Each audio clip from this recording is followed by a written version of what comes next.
В Усть-Алданском улусе в местности Багарах испокон веков проживал народ из рода Хоро. Во время Российской империи тойоны имели более сотни голов крупного рогатого скота и большой табун лошадей.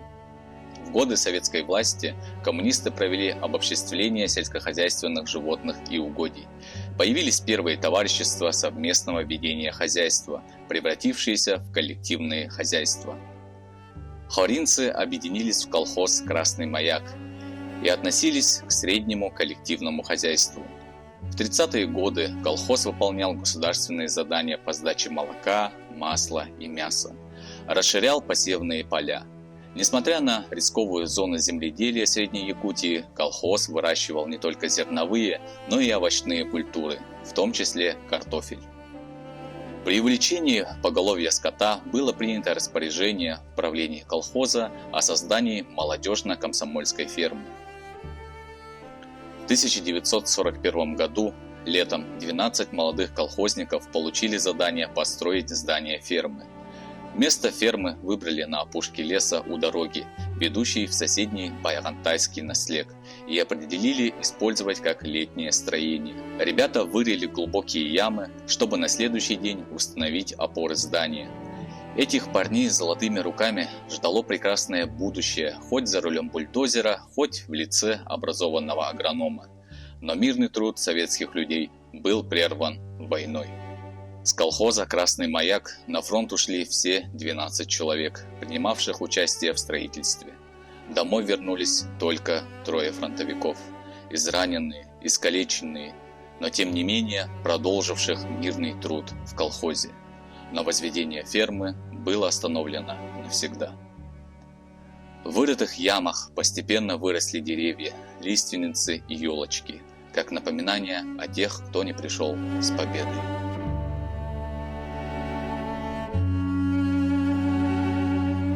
В 90-е годы я приобрел здесь землю для сенокос-угодья в Багарахе. Однажды во время работы, проезжая эту местность на мотоцикле, заметил, что деревья растут в ровный ряд.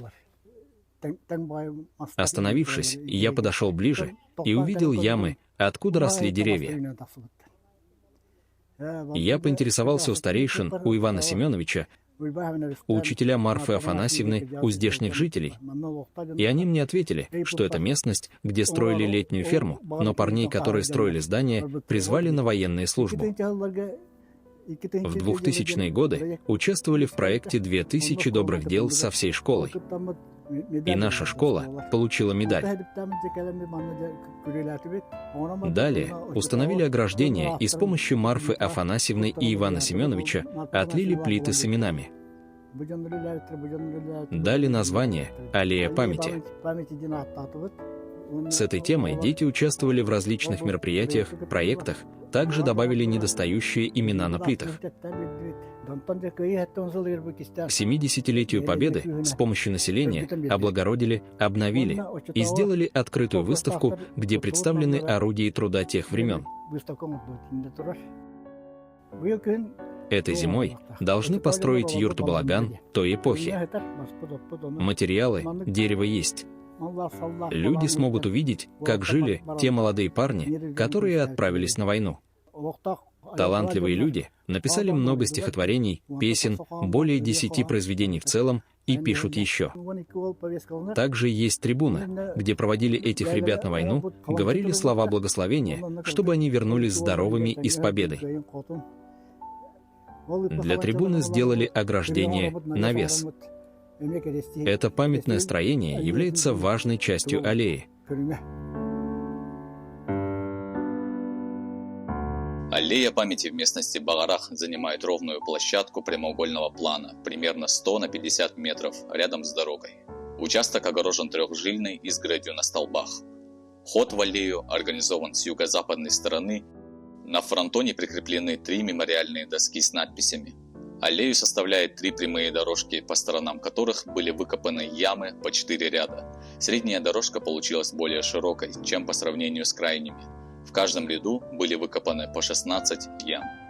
Со временем края ям обрушились и дали возможность укорениться семенам лиственниц. В каждой яме выросли по 3-4 лиственницы, крепкие и прямые. В прямых ямах выросли елочки. По программе увековечивания памяти павших воинов в Великой Отечественной войне администрация муниципального образования Наслега построила летний тип якутского титик. В нем помещены 6 мемориальных досок, содержащие списки фронтовиков. На специально оборудованных дощатых полках положены предметы быта, орудий труда времен 30-х и 40-х годов прошлого столетия.